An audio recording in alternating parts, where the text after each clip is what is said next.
Hello and welcome to the speaker series of our soul care program offered by Volunteer Hospice of Clarendon County. My name is Astrid Raffin-Pelloz. I'm the Volunteers Manager at Volunteer Hospice. For those of you unfamiliar with Volunteer Hospice, this organization was founded in 1978 by Rose Crum. She was a nurse and she founded this right here in Port Angeles. We are one of the very few independent hospices in the US offering nursing care without billing Medicare or any other insurance agency or any patients. All our services are provided free of charge, and we have a lot of flexibility in how we offer our services and what we can do. As the volunteer services manager, I get to create and organize programs such as this one. Aside from this speaker series, the Soul Care program offers monthly desk cafes called Tea to Die For. Those are informal in-person gatherings to share thoughts on death and dying over coffee, tea, and cake. We are going to change the location of the Port Angeles Cafe in April. It will be in our conference room. So March is still in the same locations for those of you going there at the PA Senior Center, but April will be in our conference room at the Volunteer Hospice offices. The next speaker series will be on May 8th, Wednesday, May 8th, The Art of Holding Space with Heather Plett. All details are on our website at volunteerhospice.org. Today, we have Jade Klemos with the topic of exploring the good death. The term good death is a well-intentioned notion without definition. How does one evaluate whether a death is good or bad? Who defines what a good death is? In this experiential interactive presentation, Jade Klemos will lead an exploration of the good death concept based on your responses and on her definition of a good death. She will share the tools she uses to assist individuals in having the best good death possible.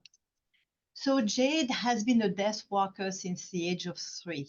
She's a professional guardian, an author, a poet, a Siddha Anuchara, which means sacred attendant in Sanskrit, an energy healer, a shamanic practitioner, and a retired licensed social worker. As an LSW, she worked more than half of her career as a hospice social worker and also worked with the elderly in nursing facilities and intellectually, physically challenged adults. You can learn more about Jade at judithklemos.com or listen to the Death Witch podcast. To peek at her special creations, you can also take a look at her Etsy shop at jadeklemos.etsy.com. Jade, it's a real pleasure to have you among us, and I will let you take us down this road of exploring the good death. Thank you. Thank you so much, Astrid, and thank you so much for this opportunity. I'm really kind of excited that we have a small, intimate group because I do like things to be more interactive. So I do hope that you'll speak up if you have a question or a comment that we can maybe expand upon. We'll also be doing some interactive exercises as time allows. So I hope that you will join me fully. Now, I really always like to set the tone. I can get pretty anxious, and I don't know about anybody else. So if we could just take a minute to close our eyes, maybe have a minute of silence.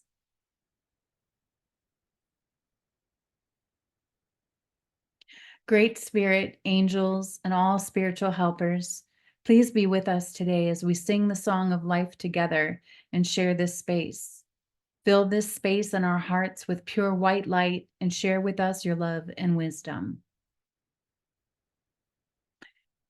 So you got a list of all the things that I do, right?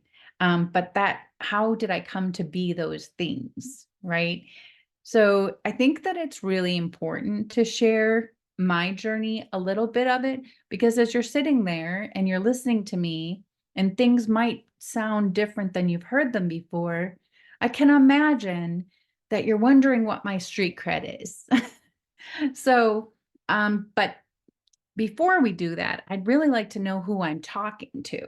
So if you could give me your name and then maybe just like a sentence of why you're interested in this and why you came. Amanda Huff, I can go first. I am a funeral director intern here at Squim Valley Funeral Chapel and also for Harper Ridgeview in Port Angeles. And we work closely with both of our hospice providers, and everything about death affects me personally and professionally. I'm very interested and I'm really looking forward to what you have to say about exploring the good death. So thank you for being here. Awesome. Thank you.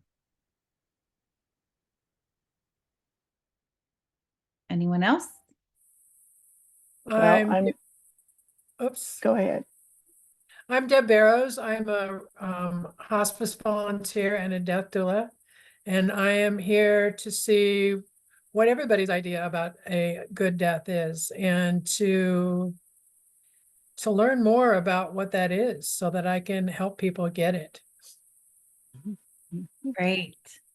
And I'm Colleen Daly, and I've just applied to be a volunteer at the hospice, and I'm quite interested in what people have to say regarding a good death. So that's why I'm here. Great. I'm John Temple, and I'm a respite volunteer and a person that's probably going to die, and I'm around people that'll probably die too. Probably so. You're in the right place. Anybody else? I'm Astrid Waffen-Pelloz. I'm the volunteer services manager, and death has been a part of my life since before my birth. So I'm very, very connected to it. I've always been all my life.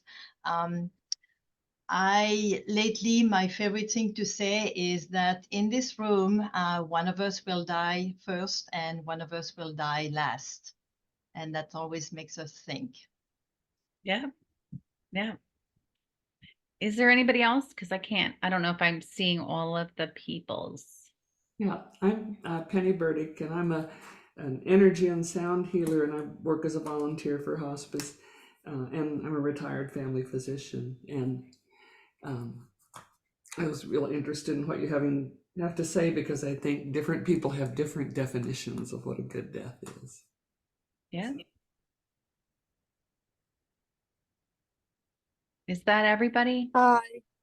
Hi.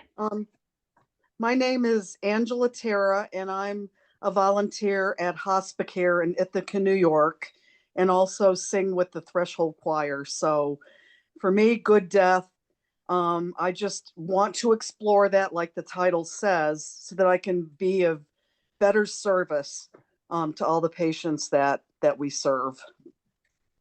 Great. Great. Do we hit everyone? Yeah, I have there are a few people here. Come on, Pardon? people, don't be scared.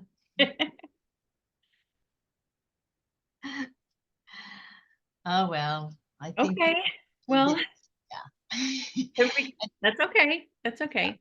I can't see everybody's photos, so I don't even know that who did or didn't say, so we're good. So me and how I came to be. I feel like death called me and has always been calling me. My first experience with death was age 3, as Astrid said, when I went in and I tried to wake my father up. He had died from either a coronary event or a brain aneurysm.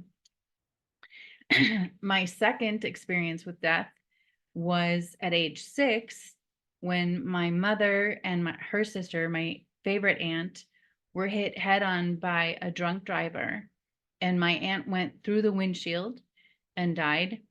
That was on Thanksgiving morning. And so as a child, 6 years old, just like they went away and they didn't come back, right? So, and my third experience was at age 9. I'm kind of a numbers girl, so I think 3, 6, and 9 is pretty significant. So when I say that death called me, these are some of the reasons I say that. And that death was, my uncle was a priest, a missionary priest on the Amazon, and he came home for a holiday and wasn't feeling well, went to bed, and we couldn't wake him up. So I didn't have the luxury of not knowing what death was. So it made it really hard for me to have small talk with people and friends because I was always thinking on a different plane. For me, there really was a loss of just carefreeness because around the corner there could always be something. So, now that led then into being a professional, right? And there were far more deaths because my family was very large and old when I was born. So, and we were all very close. So death was something that we just expected. And we all did it different. Whoever it was all different.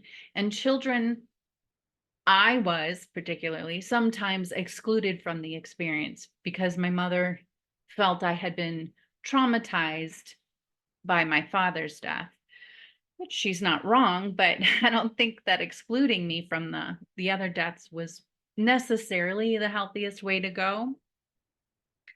I graduated in 87, and in 1990, I started in hospice. I was in a nursing facility as the social worker, and we were one of the first in Indiana to open up an inpatient unit. We had just taken an entire wing and dedicated it to hospice. I didn't know what hospice was. I knew what death was, and that's all that mattered to my boss. And my boss was also an energy practitioner. She was very much into alternative therapies. So she taught me therapeutic touch to help with terminal restlessness, anxiety, and pain management. I seemed to have quite the knack for it, and I absolutely loved it. I loved holding space. I loved being at the bedside. I loved being an agent of peace. And I loved being able to direct energy to facilitate someone into having a better death. Excuse me. So I have worked in the inpatient unit. I have worked in home hospice, and I also worked hospice where we served largely people in nursing homes, which was new back then. My energy healing, I was so fascinated with it and used it all the time, not just with my patients, but also with my family members. So I just really kind of dug into that, and I explored everything I could. I studied therapeutic touch, Qigong, Reiki, and most recently shamanic practicing, shamanic healing. And I always did some loose research on any popular fad one that came along. There's miracle healing and theta healing, all sorts of crazy things. And what I came to understand is just like water is water, energy is energy. So it doesn't matter if I'm sitting at a stream or by a river or by a lake, that water is healing. And it's the same thing with energy. It's just what makes you comfortable as a practitioner. So there really isn't a different kind of energy. It's just a different, like using a different cell phone. You might have Verizon, I might have AT&T. We both get to talk to each other, right?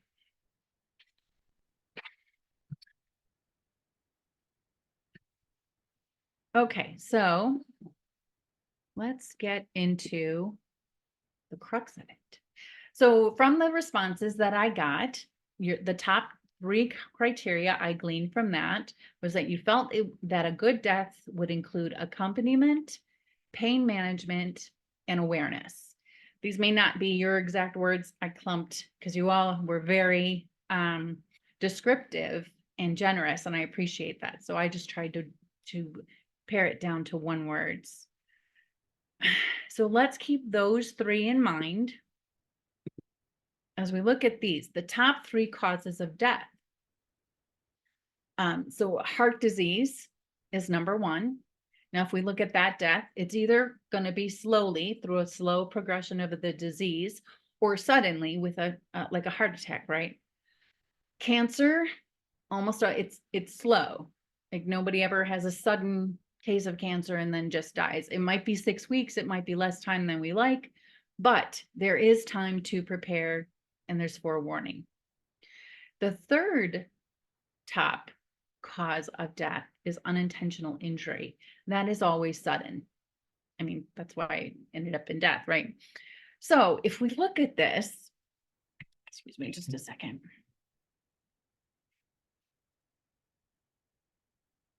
So unintentional injury also includes drug overdoses.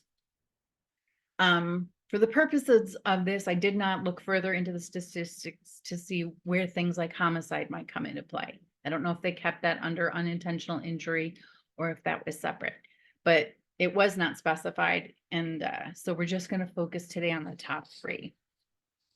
So now we're going to do a little math, which as a social worker isn't my strong suit.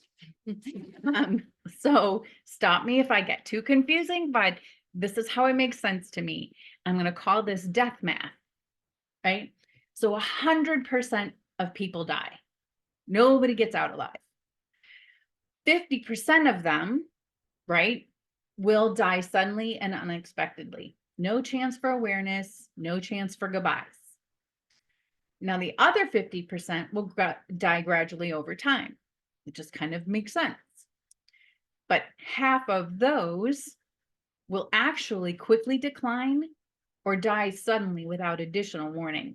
So it's over an extended period of time. We know it's coming, but then the actual moment comes very suddenly.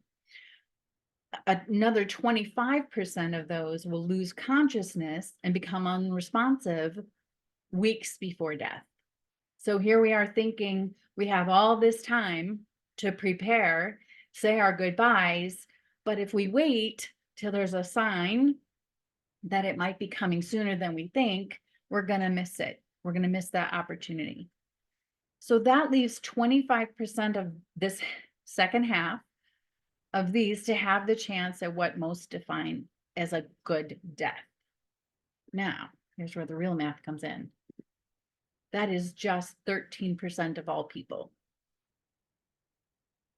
I feel like when we talk about these conversations, when we have these conversations and we talk about death and how can we help people die better, we don't realize how limited the scope of that is. And it's great and it needs to be addressed.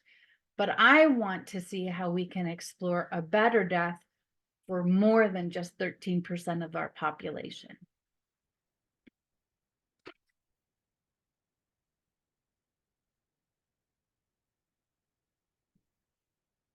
So just for sake, in any of those processes of a slow death, where do you think it is written, oh, at this point, we start introducing, we give awareness, we start introducing that the person is not going to survive this? Anybody? Yeah, that's the right answer. It's not. It's nowhere on the timeline. It's not written in anywhere. It's just sort of a guess as you will, or it's up to you get the right doctor that says something, or you have a family member that's more comfortable than the others to mention and say, look, we might want to take a look here and see if we're in a fork in the road. Because without awareness, there can be no preparations made for accompaniment or sometimes even pain management. So awareness has to come into play. But if everybody's afraid to talk about it, then we're losing valuable, precious time. And based on what you all have said, your involvement with hospice or helping people die, you get this. You've probably seen this a lot. You know, people who put off the decision to even come into hospice and then die within 72 hours. They're not having the best death possible.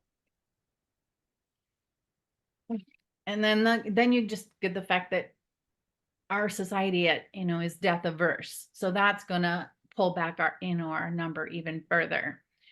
So that brings us to the mythology. In some EOL circles, end of life circles, it's emphasized that everyone deserves a good death. But as I kind of already hinted, everyone is bigger than 13%, right? Now, when they talk about a good death, there are a range of definitions and explanations, but predominantly they mention being pain-free, accompanied with a home-like atmosphere. Now, that makes you guys pretty average, pretty on point, right? Because you had well, now I can't remember. Accompanied pain management and awareness. Yeah. So no, which I found interesting. There was nobody, in the general populace, there was no mention of awareness until later on. But the top three, they felt like a home-like atmosphere was more important. So what I found is actually trying to define a good death was a little like nailing Jell-O to the wall. It's really kind of very slippery, and the more you try and grasp it, the further it seems to slip away. When we define a good death for ourselves, we have a little bias because most of us project ourselves in our current state into the future, right? We might see ourselves with some physical decline, but most of us imagine having our faculties, right? Nobody imagines being in a coma, dying in a car accident, having a heart attack, having Alzheimer's, but all of those things are possible and very likely, just as likely as anything else. And when we try to project a good death for someone else, then we're just throwing in all of our biases, right? Because we don't know what somebody else might like. We have no idea. And everybody's death is as individual as their birth story, as individual as their fingerprints. So we can't foist our own biases onto other people, even if we're really well-intentioned. What we have to accept is that no one is guaranteed a good death. And the odds of us even having the death we envisioned are pretty low. So then why are we here? What are we doing here today? Well, I'm going to switch gears a little bit. And we're just going to move down into our heart space. Oh, look at that. I forgot to move the thing.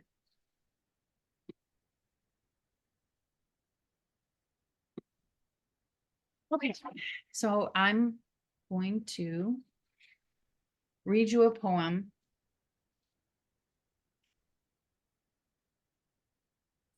I think I am. I thought I was gonna.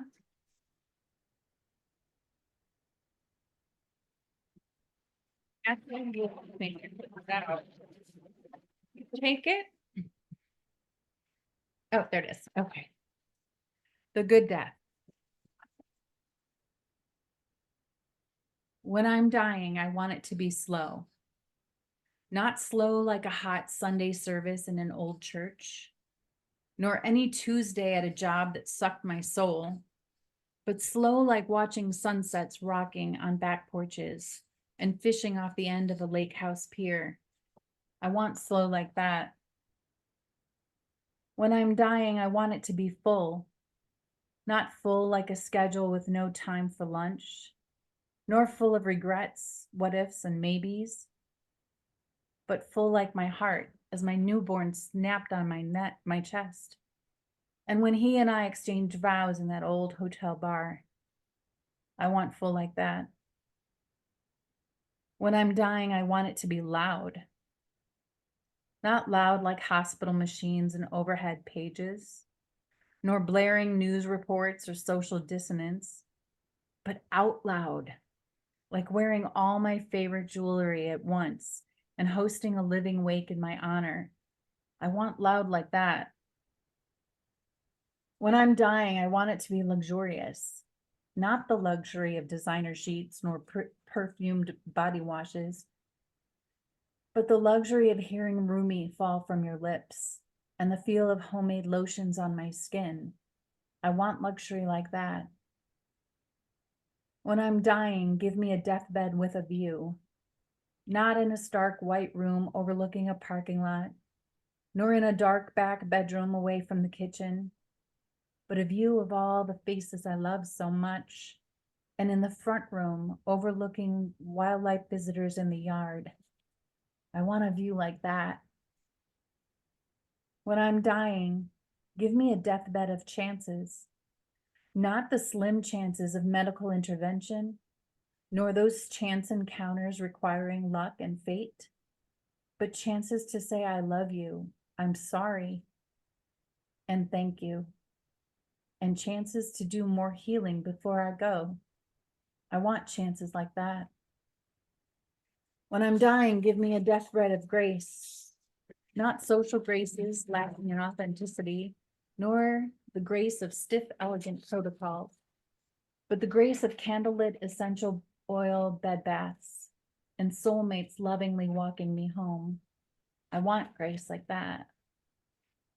When I'm dying, give me a deathbed of romance, not the romance of pretentious roses nor casual carnations, but the mystical romance of crystals around my bed and the magical scent of incense hanging in the air. I want romance like that. When I'm dying, I want to die like I lived, not to live like death has already claimed me, nor to live just to exist, but to die feasting on the marrow of life and as the captain of my soul. I want a good death like that. Okay, now I want you to write a stanza of your own. You can use this prompt or you can write it any kind of way you want, but I want you to start thinking like this about those things that really are meaningful to you.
Does anybody need more time?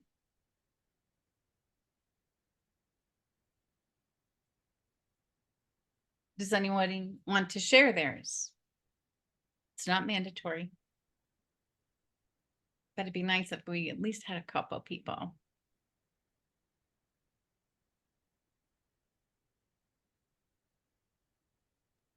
This is John. I'll just share quickly.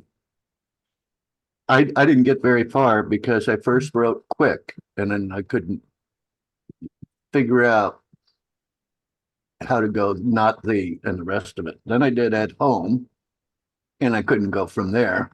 And then I got to comfortable, and I was about to go for what Okay. that's all worth. I love that. I love that though. I love that. I love that you outlined the thought process, because you did. You came to something very narrow that was a dead end, and now you've expanded it and can explore more of it. One of the things I like about this is you can take that to your patients when you're working with them. Ask them, when you're dying, what do you want it to be like? Have an open conversation and write a poem for them, by them.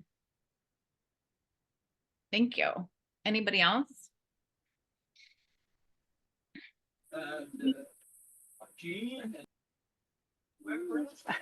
I'm Colleen. I want it to be warm.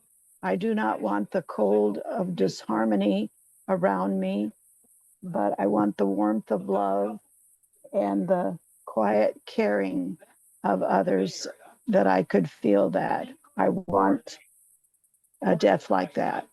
I love that. Very good. Thank you. There is also a chat. People are putting stuff in the chat. This is great. So since they put it in the chat, I'm going to read for those of you who don't know how to access the chat. When I die, I want to be loved, not the sadness of death, nor the pain of goodbyes, but the joy of life lived and the universe of memories and moments. I want a death like that. Oh, yes. Wonderful. And then there is another one.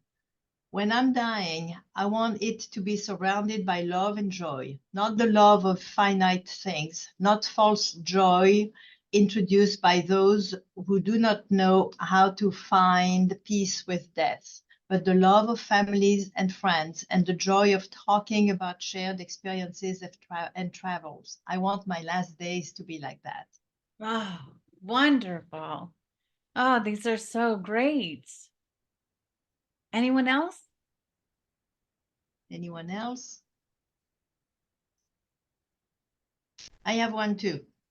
When I'm dying, I want it to be calm, not the noise of clicking machines, nor the screech of brakes, but the calm of a threshold choir song and the peace of a rainbow. I want calm like that. Oh, that's wonderful, Astrid. That's wonderful. Thank you so much. Ooh. This is Penny. I have one. I always get carried away with how much I write, but when I'm dying, I want to be at home with my children and dear friends and my dog, if I still have one. Not the sterile, cold, lonely death in a hospital, attached to monitors, oxygen, IVs, nor the soulless emptiness of a nursing home, but in a warm room, on a comfortable bed, by a window looking out at the beauty of nature. I want my favorite music playing, or threshold choir friends singing, someone reading my favorite poetry. I want good cheer and sharing of happy memories. Wonderful. Oh, I love it so much. Thank you all for sharing. That might be my favorite part today, and we're not even done. Okay, so like I said, and you can go on and write as many stanzas as you want, and you can use this to work with clients who might be stuck or not thinking closed-ended, like you were saying. So let's move now into kind of the meat of it. Supporting a good death. So first of all, I'm not a huge fan of the term a good death. Surprise, little plot twist. I do prefer the best death possible.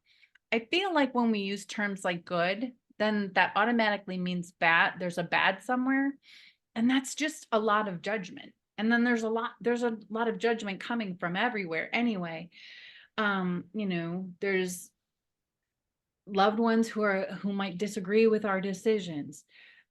They might impose their own preferences upon us. That feels like judgment, right? They might tell us, don't talk like that, or stay positive. That feels like judgment. You're not accepting who I am, where I'm at. Anyone who thinks, oh, it's too early to talk about that or think like that, it is never too early, but it can very quickly become too late. And I feel like that's the bigger loss of everything. So my definition of the best death possible. My formula for the best death possible is any death that includes the opportunity for healing, honors the patient's self-determination, considers the family's needs, and whose medical interventions do not sacrifice any quality of life for quantity of life. So I'm going to hit these backwards because I think those last three, y'all probably have a pretty good notion of. I mean, we're all probably in hospice because we are strongly aware of medical interventions that go far beyond any curative possibility and aren't relieving suffering and could even be causing it. So I think that to have a good death, it means to have a medical team that is aware that you don't want what you don't want and that you don't want to lose quality time. A good death also considers the family's needs. Yes, it is the patient's death, no question about it. But the family also has needs because the minute you know death is coming, grief starts. So we have to start making accommodations for families up front. Maybe the patient doesn't need to talk about their death, but the family does. So how do we help that? How do we facilitate that? Where are the accommodations for that? Honoring the patient's self-determination. I think we all know what that means, whether that's their past history, because they're now unconscious, or unresponsive, or if it's, what they're saying right now, and whether that means they want to stay in denial, they don't want to talk about it, or they do want to talk about it. Any of that. It just must be supported. So then that brings us to the part that might give someone pause, includes the opportunity for healing. So there are three things that have to be present for an opportunity for healing. The first one is awareness, which is one that you all that made the top three. So the patient and the attendant, which I'll explain in a minute, must be fully informed, even if someone is unconscious. And that might sound a little odd, but I'm of the belief that the soul is always listening. So when people have slipped into comas, become unresponsive, or are end-stage dementia, they're still in there. Their essence, their consciousness is still aware, awake, and listening. And it's to that we minister. Even if the person is not unresponsive, maybe has dementia and so is disoriented and unable to cognitively carry on a conversation, we can still speak to that essence. We're still going to minister to the soul because it's always listening. Now, the family, the attendant, whoever's on this journey with them must also be have awareness, must also know the end is coming. There is no way to have clear communication and preparation without awareness. So now we move on to the attendant. So the attendant is at least one being who is present and a witness to the journey. So this could be a facility staff if they're in a nursing home. It could be the staff of hospice if it's an inpatient. It could be a paid caregiver. It could be an end-of-life doula. It could be family. It could be friends. It could be a complete stranger, like a volunteer could be a complete stranger at this point to this person. It doesn't matter, but at least one person has to be dedicated to the journey. And it doesn't count if they're in a nursing facility and like the staff is changing over and over and over. There has to be one person who's really vested, right? And surprise, even a pet can be a witness, can be an attendant. And I think we probably all have stories that we've seen that, where that dog or that cat was the one thing that they were connected to as they make this transition. Now, the two most important tools that anyone can have to work with the dying and specifically to be an attendant are intention and intuition. So intention is the energy that drives everything that comes after it. It's felt without words and it's seen in your actions. You have to ask yourself, why am I doing this? Whatever this is, whether it's volunteering in general, or if it's specifically, why am I fluffing his pillow? Why am I doing it? Am I uncomfortable and I have to do something? And so I'm doing something to him or her to make me more comfortable. That's not the right intention. That's selfish. We have to have our intention be pure and open to be used for them, to service them, to minister to their soul. So we're going to ask, are we trying to meet their need or ours? It's a simple way to check your intention. Intuition. Now, intuition is an interesting thing, also like nailing Jello, to try to define. But if you truly develop your intuition, you're going to automatically develop the skills of being present, true and active listening, compassion, empathy, and holding space. All of that requires your intuition. It means not second guessing yourself. It means doing something that you are strongly moved to do or be. It also means to not do or be things. It means to be comfortable sitting in silence, but to have a very calm presence and to look at someone's face and determine, does this feel like, do I sense physical pain or emotional pain? Because your interaction then is going to be a little bit different depending on those.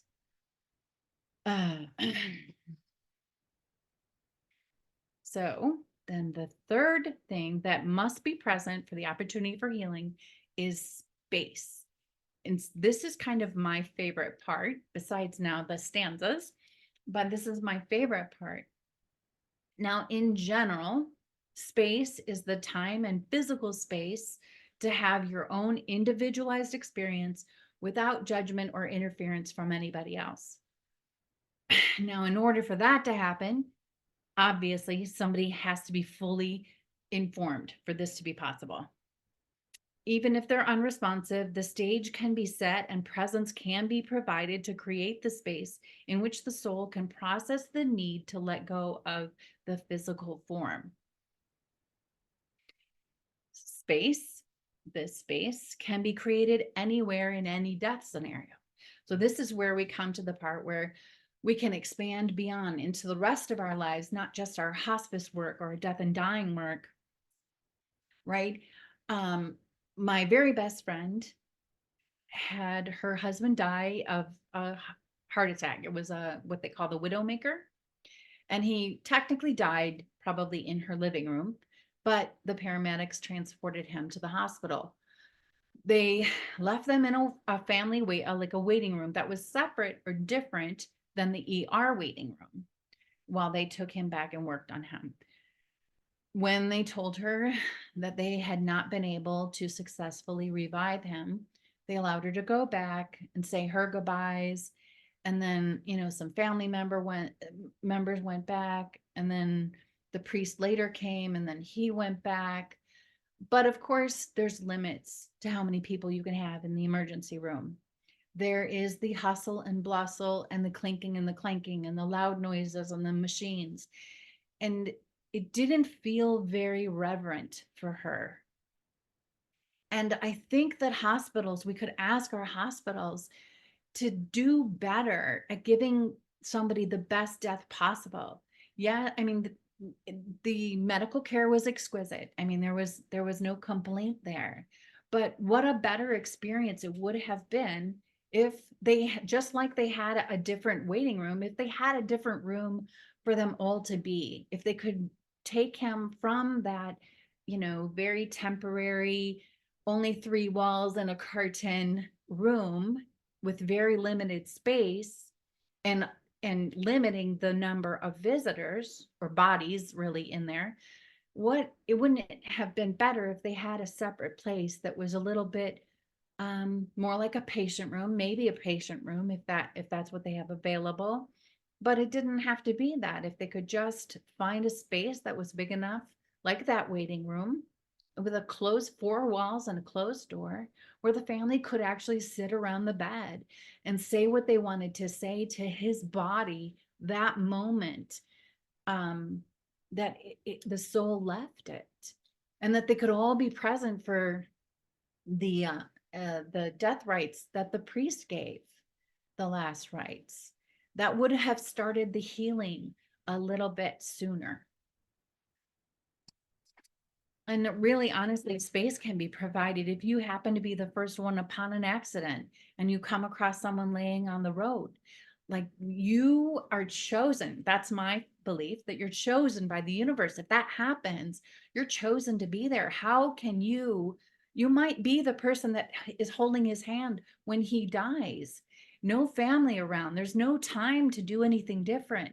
But because now you're aware of how just your intuition and your intention can change a scenario, you can make a better death for him. In particular, now, space also includes the opportunity to choose to die by themselves. So often I hear people say, oh, I don't want him to die alone. We have to stay in the room. Everybody has to be there. We don't want him to die alone. I don't want him. Oh, he died alone. It wasn't a very good death. He died alone. Can anybody share with me, when you say, if you have ever said, I don't want him to die alone, what was the image? What are you talking about when you say that? I can answer that because my dad died alone in a way that he never wanted.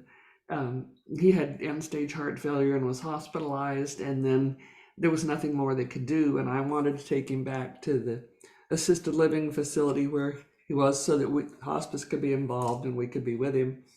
And his doctor vetoed that and put him in a nursing home, where he had said most of his life that he absolutely never wanted to die in a nursing home alone.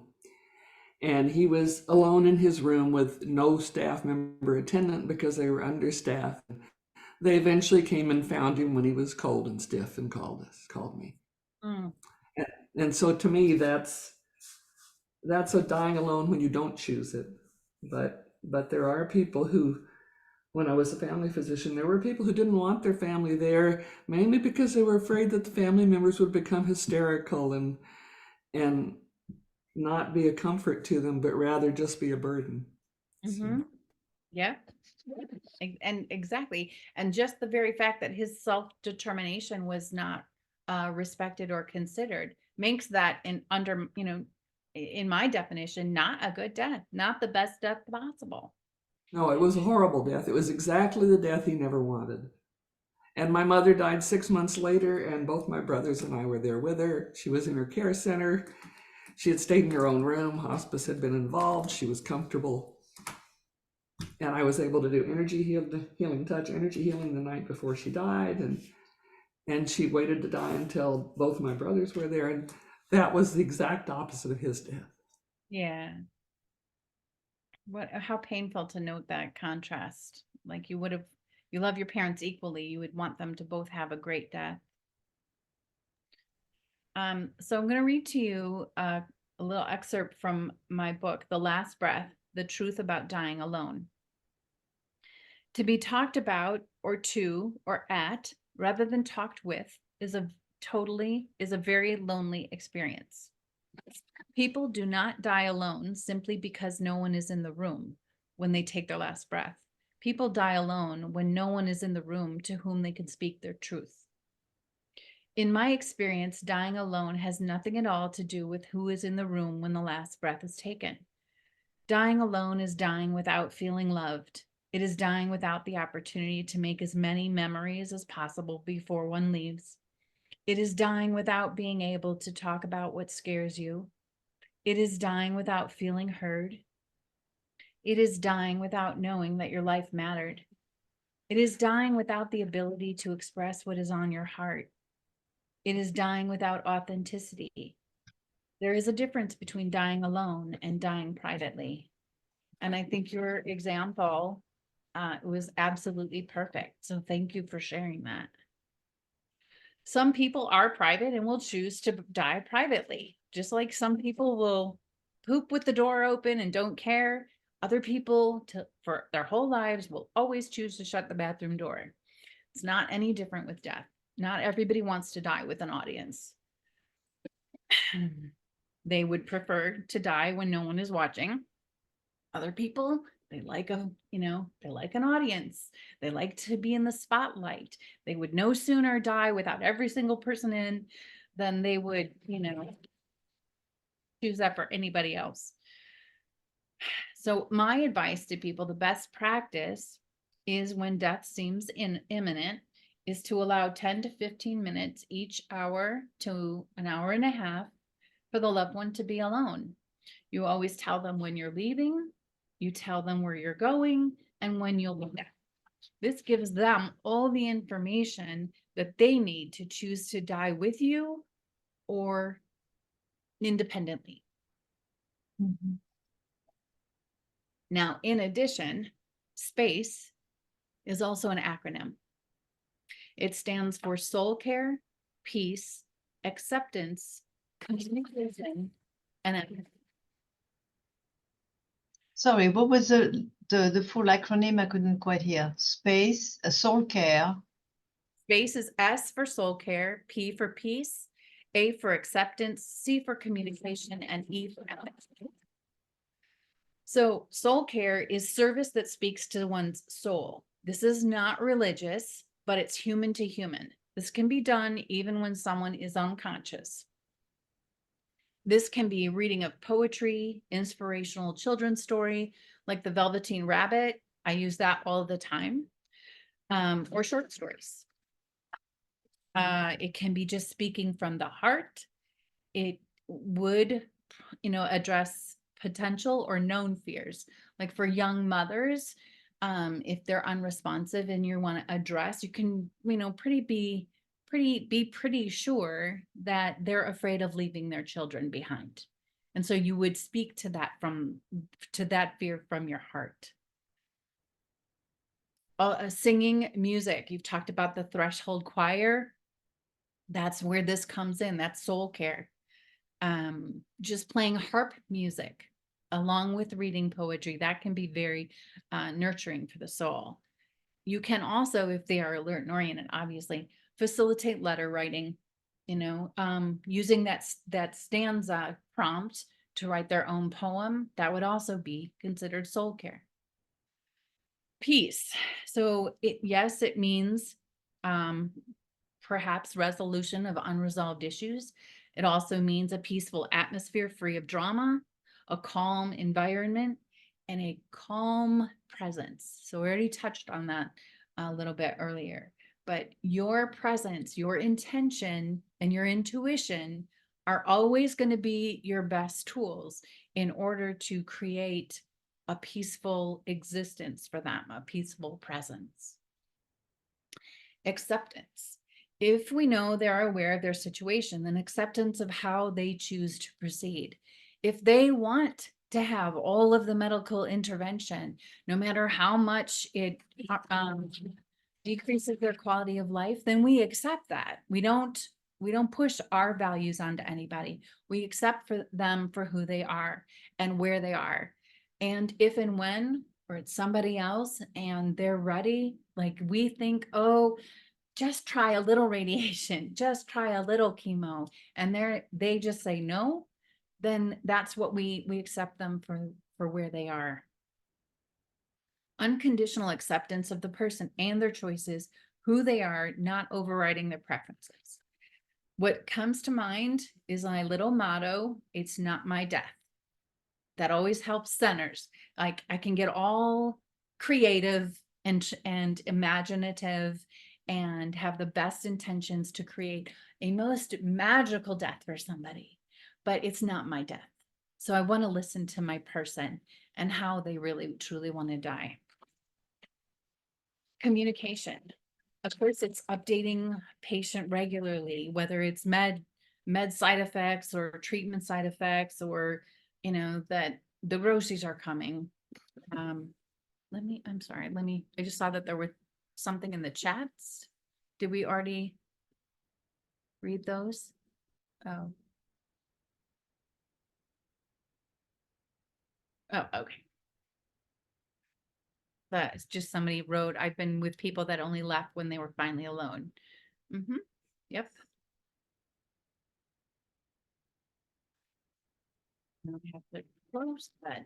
Maybe I won't do that again. Okay, so communication.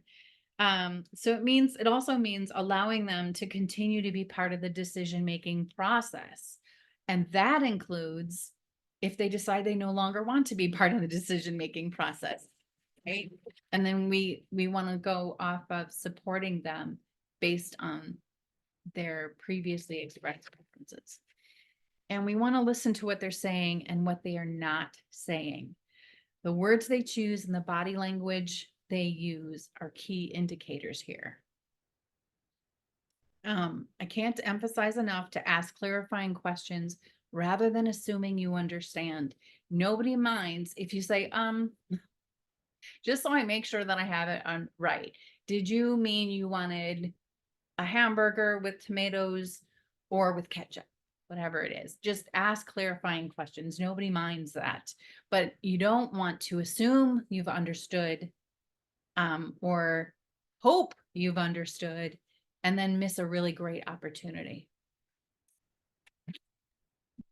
So the last one, E, for empathy. Listen more than you talk. Seek to understand rather than to make a point. Please, one of the most destructive things to building a rapport with someone is jumping in and trying to finish their sentences or fill in a word that they're struggling to find. Now, if they're looking like they're asking you for help, that's one thing, but it's so very frustrating when you're on, because medication or disease progression can have somebody not so confident about their words, struggling to find where did that word go? What do I mean? And then to have someone on the outside just keep guessing. No, that's not it. And then you think, and then they try and guess again. It destroys the entire atmosphere. So just sit back and practice that silence and that intuition. Don't try to guess what someone needs from you, ask. And don't tell the person how they feel. Oh, you must be tired, or, oh, you must be scared. We don't want to tell people how they feel. We want to ask them how they feel. And I know sometimes people are taught with active listening to identify like, oh, that must be really scary for you, but that's not exactly how it should go.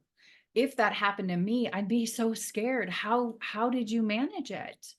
How did you feel about it?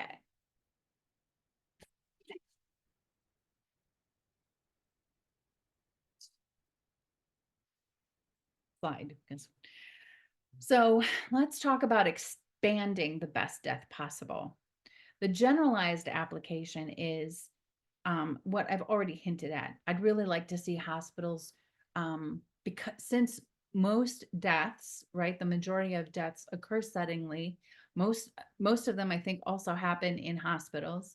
I think that we can do better there to provide some of the benefits of hospice in situations where we don't have the luxury of a forewarning. I'd like to see them dedicate rooms where families can gather when they've died suddenly in the ER like that.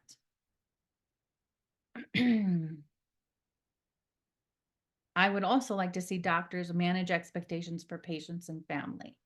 I don't think we do anyone a service when we allow people to keep, when people are talking about, okay, well, we're going to plan a trip then for November, and you're talking, and it's April, and you're talking, that this person probably only has 3 weeks to live.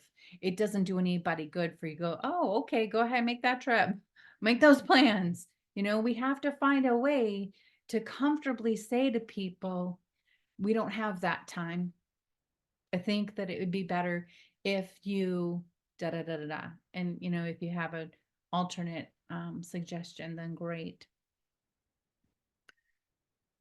Okay, now that you are informed on the critical elements of the best death possible philosophy, you can make a difference everywhere by offering space. Like you can practice space at your dinner table, at the nursing home when you visit, every single visit that you make for hospice patients. Now, how about your death, though? How can we assure that we have the best death possible, given we don't know our circumstances yet, right? So, as we saw from the death math, the majority of deaths happen suddenly without any warning, and only a small percentage of people will get the opportunity for the kind of death that they might envision. The only way we can truly tip the odds in our favor of having our best death possible is to start living like we're already dying. Use space in your daily life, contribute to someone's soul care, including your own, be an agent of peace, practice acceptance of yourself, your shortcomings, and of others, communicate more effectively with those that you care about. Normalize saying these things and encourage other people to say them as well. I love you. I'm sorry.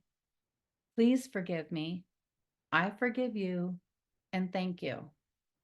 Some of you might recognize that as the Ho'oponopono. I hate that word. Prayer. I added the I forgive you because to me it was missing. And lastly, practice empathy. Doesn't take, you can practice all of these things all the time. All right. Where are we at on time, Astrid? We're doing good. We have about, 24 minutes. And so I think that maybe we can open up to a discussion a little bit. Well, I Or- have one more activity. Oh, and good. then Oh, good, good, and then a good. closing, a loose closing, and then we can open for questions if that's okay. We have Yeah, enough time for that. yeah. Okay, so just like, get your pen and paper out, and I want you to write a short letter using I love you, I'm sorry, please forgive me, I forgive you, and thank you.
Oh no.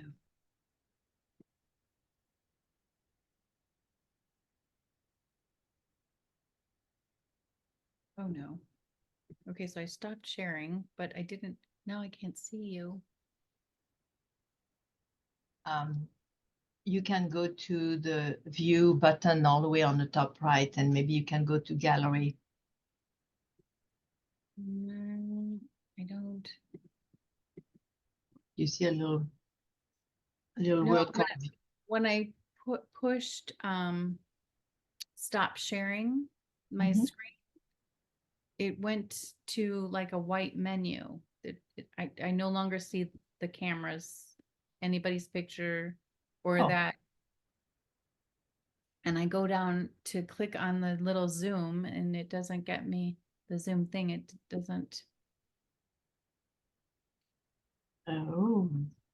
Yeah, I'm sure it's somewhere. I'm sure that is.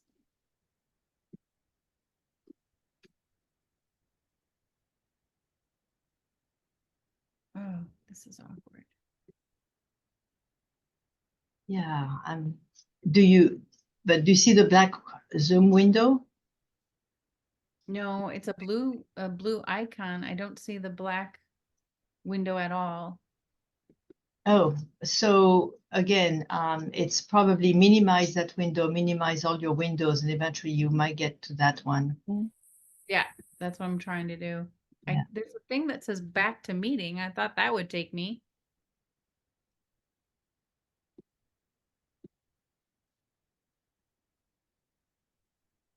Yeah, Nope. I It just did work. I had to close. There was an overlapping Yeah. thing. Okay. Sorry about that. I'm not That's super okay. technical. That's okay. You're back. Nobody has to share that. That's really personal. But if you could tell me how you felt after you finished writing it, just a couple people share if you want to.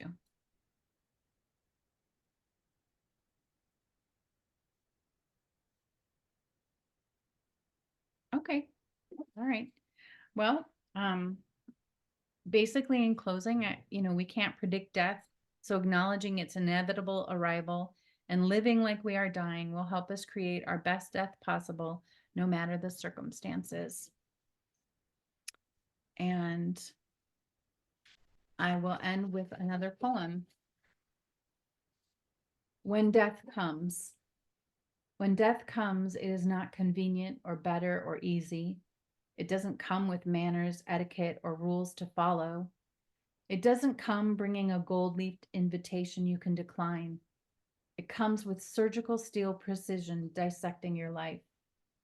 Death may come in the quiet of night with a crash. It may come at high noon with a silent breath. It may be welcomed like a soft bed of blankets after a long journey. It may be as disagreeable as a bed of nails. Death comes without explanation, justification, or reason. It comes without being fair or just or reversible. It comes without your permission, approval, or acceptance. It comes without an undo button or an option to refuse delivery. When death comes, it cares not what God you do or do not believe in, whether you went to temple, church, mosque, or Sunday brunch. It cares not what's in your bank account or on your to-do list. It cares not whether you are ready. When grief comes, it comes ripping shreds of flesh from emotional bones, filling them with marrow of sorrow. It cares not how many birthdays you've had, nor how many degrees hang on your wall. Grief comes bringing unbelievable pain and intolerable numbness. It comes bringing more questions than answers. It may come as a gentle wave on the shore or as a tidal wave tossing you under and over. Grief comes without respect to place or time or status.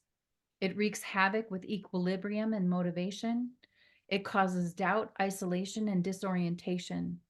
It is unilaterally deaf to desperate pleas for mercy. When grief comes, it comes without kindness or compassion. It cares not that you are overflowing with it and unable to breathe. It cares not that it brands epitaphs on your heart. It cares only that it change you forever. thank you so much for the opportunity today. And if you have any questions or comments. Thank you. This was really, really nice. So I please think we join had us. one hand. Penny? Yeah,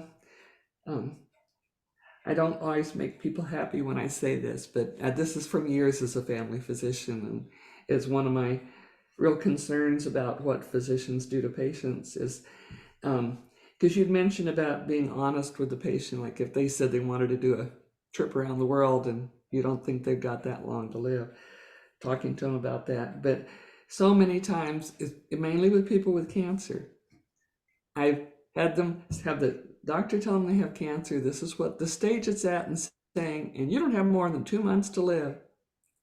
And so many people still want to do what the doctor says. And I had one person, for instance, that I was seeing that as doing energy healing for her, and she had cancer and knew it, and she was getting better. Each time I saw her, she was more alert and had more energy. And then her daughter came to stay with her and called the physician while she was in the room with her mom and said, I want you to get on the phone, doctor, and tell my mom exactly how long she has to live. And he said, you're not going to live more than 2 weeks. And she died 2 weeks to the day from when he said that. And she just started steadily going downhill because he took away all of her hope. And I hate to see physicians take away people's hope because we're not gods. We don't know. And people sometimes surprise you. Yeah, and live a lot longer.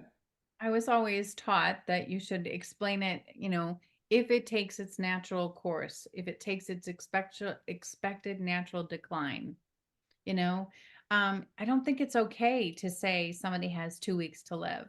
I think it's okay to say you have weeks, not months, or you have weeks, not years, right?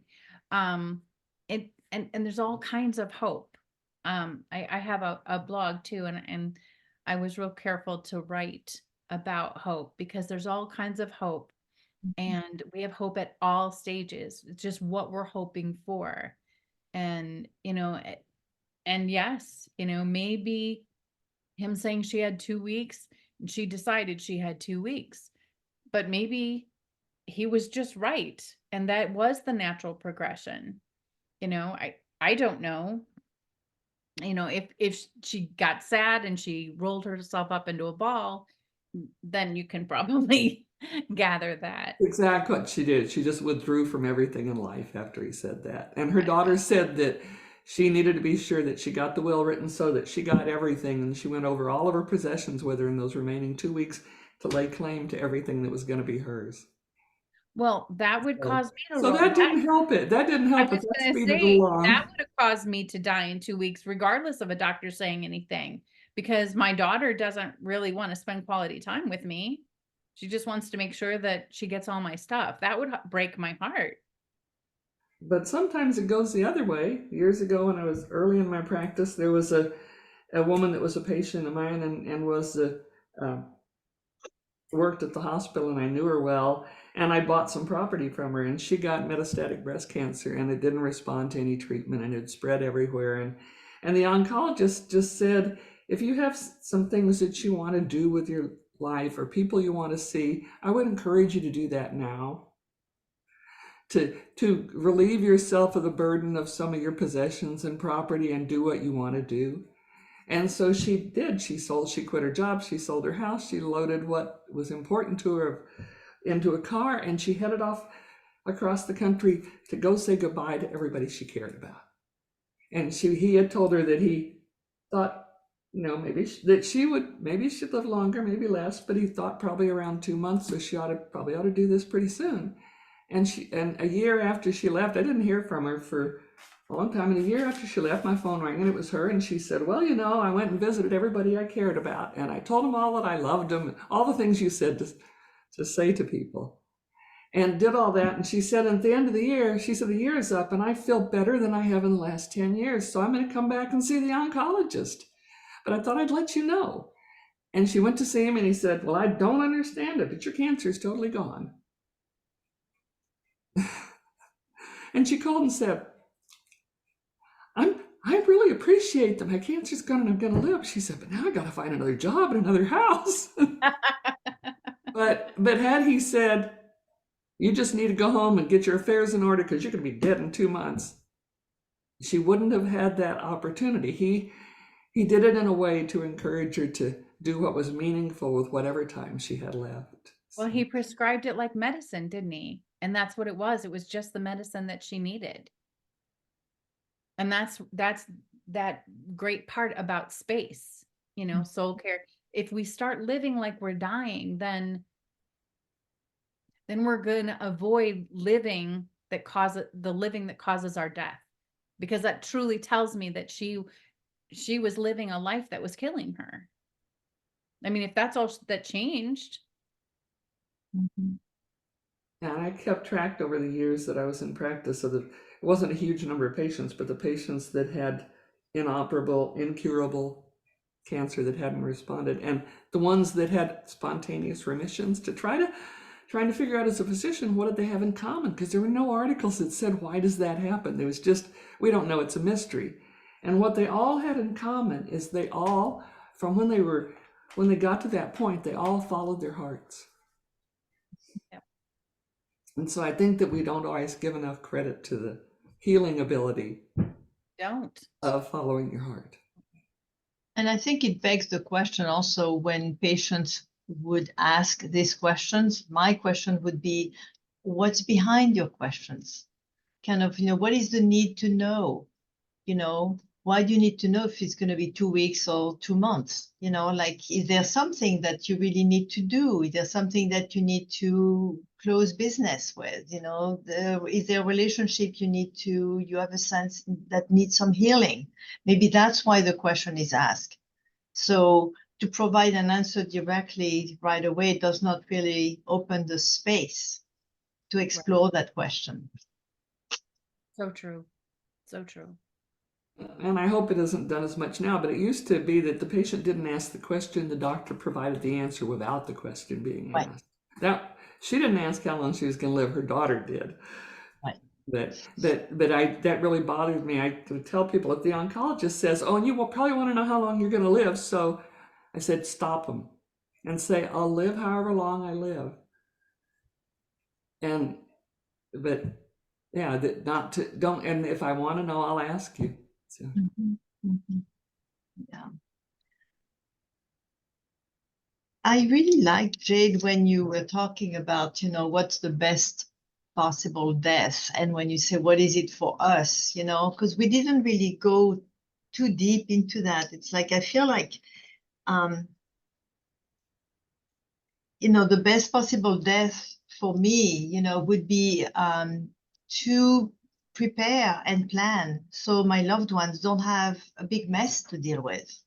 Mm-hmm. That would be, in a way, and in some of the answers that we got from people who responded, sometimes there was a little bit of that. It's like, I want my affairs in order. And it doesn't really serve us, because, we're going to die anyway, so who cares if, it's a big mess. But apparently that's kind of the human component, perhaps hopefully in all of us, that we don't want to leave a big mess. Correct. And, it's like, and that's what we prepare and try to do a lot here, at Volunteer Hospice, to kind of, okay, it's about planning, and like you said earlier, it's like grief starts the moment there is a death sentence, in a way, right? Grief can start whenever there is something that is a big change in our life. We suddenly cannot do the 15 miles hike that I used to do. Right. So those aspects, I think, are sort of little nudges to prepare us, mm-hmm. and to make it easier as the process goes along, So I wonder if anyone else, has opinions on that or thoughts or.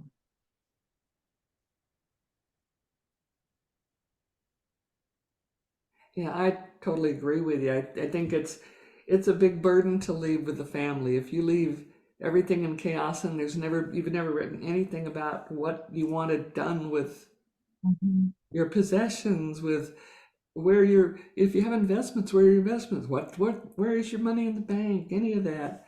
It's a huge load on the family. Mhm. And if you've done the advanced planning and have that information available, you've taken a huge load off of them. Because you're right, you're not gonna be in your physical body anymore. So it's not you that it's gonna impact. It's the people who are left behind. Mhm. My family's so sick and tired of hearing, because anytime I get new things or I have a new inspiration, I'm having that conversation. And, Mhm. I'm like the death lady, right? They're all like, can we have one dinner without the talk of death? I become redundant, but that's exactly what I want. I created books for my family members. I call it a life's book, and it covers, um, a space for legal Mhm. paperwork, document your intentions, um, of your funeral wishes, your experiences, life review kind of stuff. Anything that, and the S is for anything sacred in your life, and kind of all sorts of things. Like if you want to, just what you feel is sacred, or if you're planning to add that to a funeral service or whatever. And we all know where that is, and we review it on our birthdays. There's still going to be things that are left over and left undone, Yeah. because I'm always going to have like a full calendar when pretty much I guarantee I'm going to have a full calendar when I die. So next week there will be some meeting that has to be, canceled or whatnot, but the best death possible by living like we know we're going to die and that it could be any minute. It's the best way to ensure, whatever the circumstances, that we can have the best death possible. Angela, Yeah, I wanted to say something.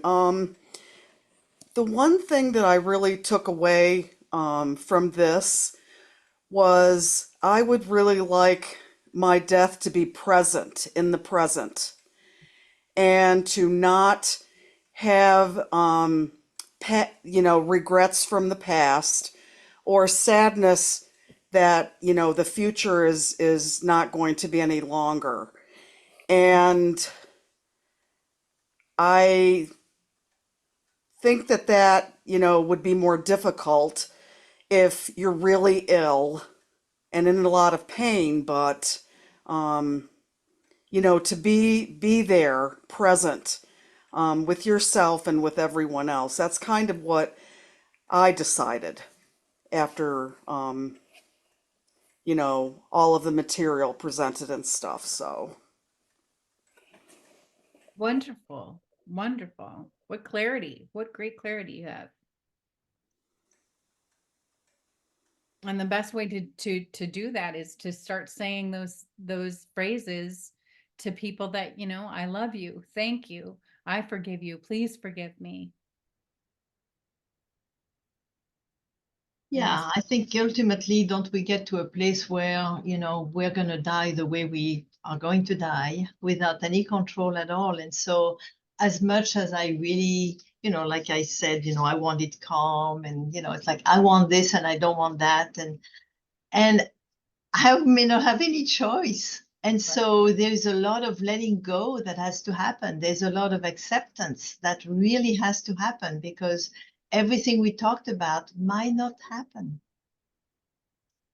We only have like a 13% chance. It's only a Well, 13 in my death math. in your death mass, yeah, but still, the person who is hit by a car and the stranger who comes by and hold their hand, that's offering the best death possible. And I love that you said that. I love that. I found myself years and years ago actually in that very situation. I don't think the person died really, but I know they were frightened. They were scared. And they Yes. were in the middle of a busy intersection. And I just walked in the middle of the intersection and I made this little shield there for them.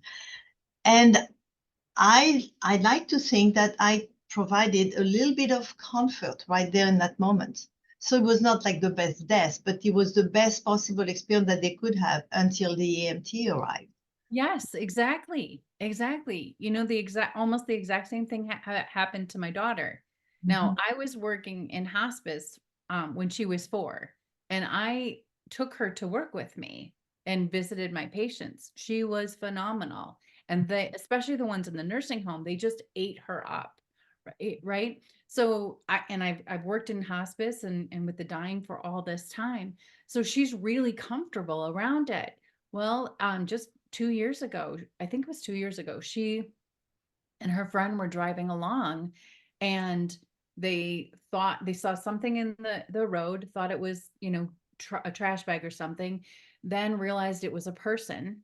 And so she pulled over, it was a woman, and she, was laying hands on her and being present with her, telling her she wasn't alone, and it was, she was going to be okay. No matter what happened, she was going to be okay. And I don't even know, she didn't even remember all the things that she said to her, but she just wanted to make sure she touched her, so she knew she wasn't alone in the middle of that road. She did the same thing, block traffic with her body. I'm like, well, you could have used your car, but okay. And the woman did die there with her. And then the EMTs took her. It turned out she was suicidal and had walked into traffic, and the police had been looking for her. But, my daughter had just been that right person at the right time. And because I had raised her the way I had, this woman who was in so much anguish that she couldn't stand it anymore her last experience was of compassion. It was truly the best death possible in that circumstance. Yeah. Yeah. Very nice. Very nice. Well, thank you. You're so welcome. Thank you so much. Thank you. Thank you for inviting me. This has been a gift for me. Oh, good. Yeah, we liked having you. And, we look forward to seeing you and anyone else who wants to come to our next speaker series in 2 months, The Art of Holding Space. Yes, So, I thought that was very interesting. I'll be there. I know. It's really great. Perfect. Thank you, everybody. Bye-bye.